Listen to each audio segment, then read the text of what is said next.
towards the wall. It is gone! It had just enough.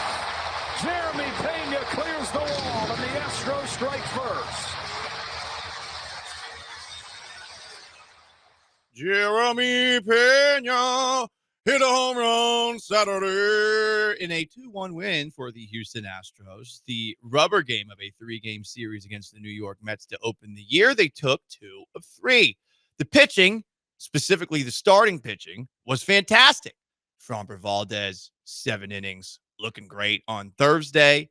Friday, Hunter Brown, at the very least, a quality start, but a quality start where he was approaching 100 miles per hour. I guess per some, if you were watching on MLB.com, there was a pitch where perhaps Hunter Brown hit 100 miles per hour. We do know he at the very least hit 99.6 on one pitch to Pete Alonso, hit 99.2 on another to Juan Soto, who did take him yard. But Hunter Brown, I thought, looked really good.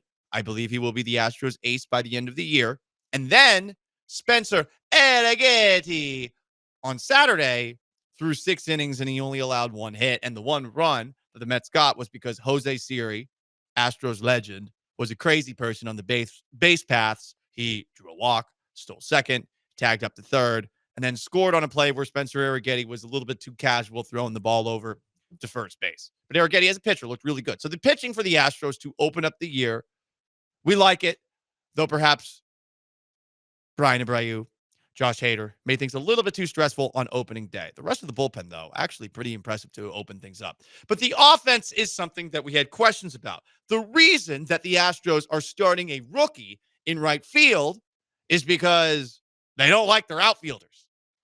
Cam Smith has never played in right field until these last couple of games.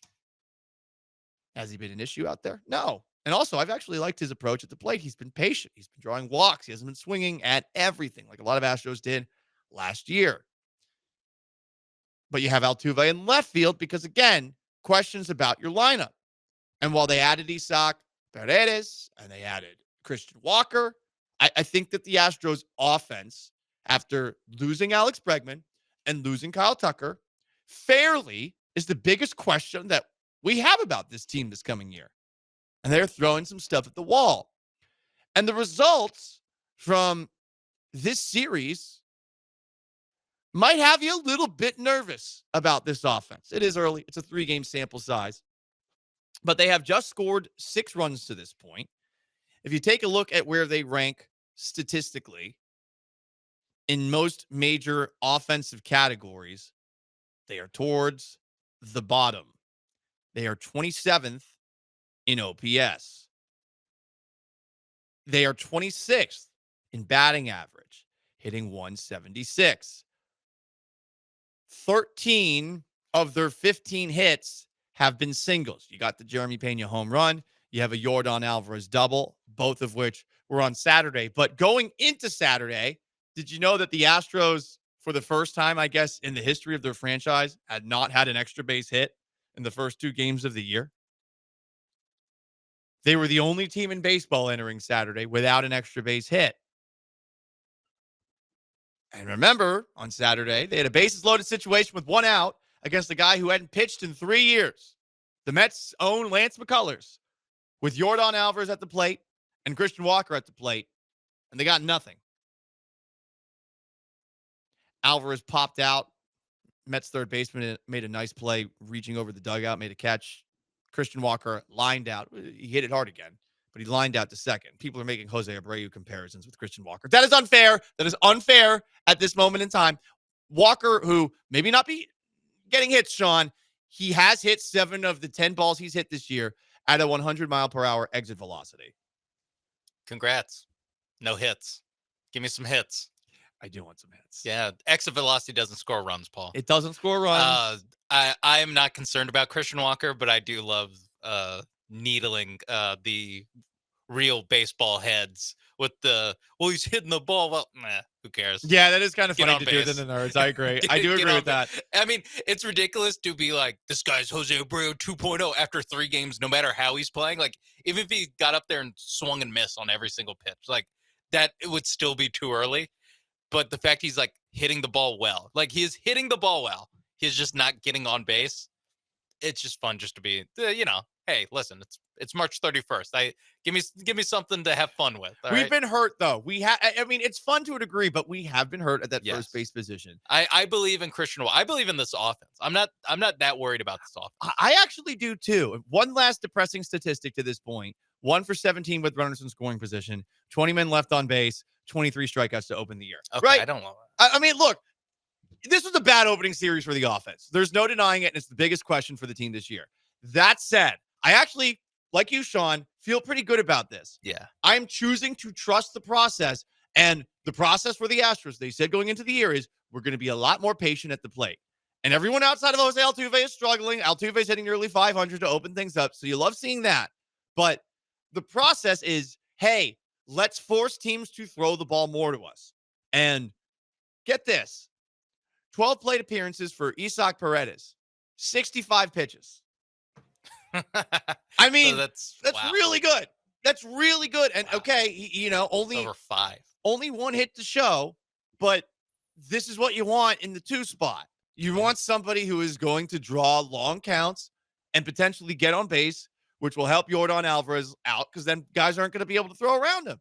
Mauricio Dubon said this about Paredes' performance over the weekend. He saw more pitches than I did in half of last season. Me and Pena were talking about it. He makes the pitcher work, and it helps us a lot. That's who he is. 9 walks in 2 games. Joe Espada said after the first 2, like, how many times did this happen last year? They had the 4th fewest walks in baseball last season. They are drawing walks. There are encouraging signs, even if the hits aren't coming. And while I feel weird saying, hey, let's trust the Dana Brown process and let's trust the Joe Espada process, the fact that these guys have said we're going to be more patient at the plate, and we've seen them be more patient at the plate to open up the year, actually has me feeling good about an offense that, hasn't produced. You take a look at those Mets starters that they threw at the Astros over the weekend, all of them mediocre guys over the course of their career in terms of just looking at their numbers. So you would be thinking, okay, this Astros offense should get more. But for those who are perhaps overreacting after 3 games about the offense not doing all the things that you need to see them do, I would encourage you to relax. I think there have been some good signs from these first 3 games. Yeah. And at the end of the day, like you mentioned with Christian Walker, like hitting the ball well, but he has a .083 average right now. Like I don't think that he's that's 1 for 12. Like yeah, I believe in Christian Walker is going to be better. I believe that Alvarez is going to hit better than he's hit so far. I think that Yainer Diaz is going to like I agree. All the guys that are struggling are guys that I'm not worried about really in the least. 1 for 17 with runners in scoring position is an anomaly. That's so bad. It's impossibly bad. That is, there's a little bit of PTSD though. There's a little bit of PTSD with that because that's something that they've been bad not year over year, but when things get bad, you can look at that number for the Astros a lot during last season and even in 2023. Right. The Lobstros. Yes, I would like that to get better, but for the most part, I'm still diamond hands on this offense. Yeah, exactly. Diamond hands is a good term. Should you be encouraged by what you've seen to this point?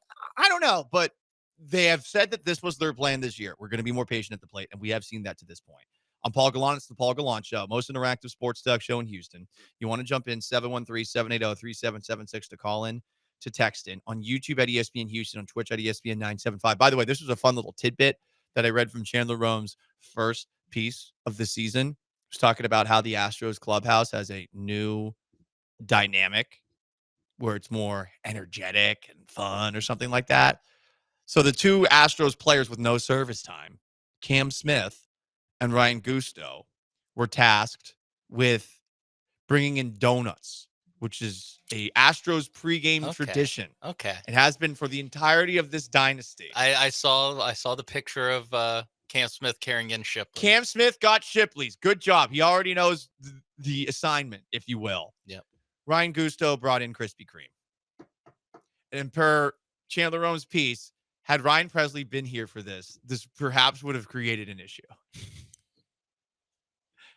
I can understand that. Krispy Kreme sucks. Yeah. And I mean, Shipley's, I think Shipley's is a little overrated. Don't get me wrong.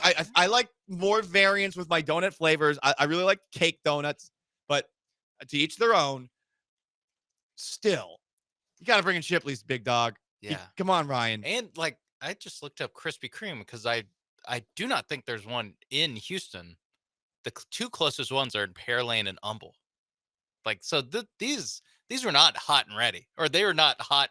The light wasn't on. That's how far the nearest one is. Did he drive out to Humble to get Krispy Kreme? I think he maybe he lives in Pearland, or he lives in Sugarland. Could be that, but I mean, God. Has an apartment in Sugarland. I don't know, because man. He's a space cowboy. Well, okay. You know what? That's actually I think that's most likely. But yeah, Krispy Kreme's a weird. Like even Dunkin' Donuts is closer in Houston. Like there's only a couple in Houston, but like you can get a Dunkin' Donuts. Voodoo Donut, like That's 20 true. minutes from the Voodoo Donuts is the move. I was going to ask what's your feeling on Voodoo? Voodoo Donuts is good. I mean, it's a Pacific Northwest thing. Here's the thing about the Pacific Northwest: a lot of questions, marks. A lot of issues, a lot of holes in their game. Their donuts are great. Mm-hmm. So a lot of holes in their game, but the holes in those donuts. Hell yeah, bro. Coffee and donuts. Check. That's what Seattle does. They have breakfast that's kind of bad for you on lock. Yeah, they do. That's all they got. And a little fentanyl if you need that. I would say whatever. Breakfast, lunch, dinner, whatever. Whenever you need your Fent, they got it. Donuts and Fenty for breakfast. Who says no? Give me a Fenty. It's the new size Give me of 2 Grandes and a Starbucks. Fenty. Yeah.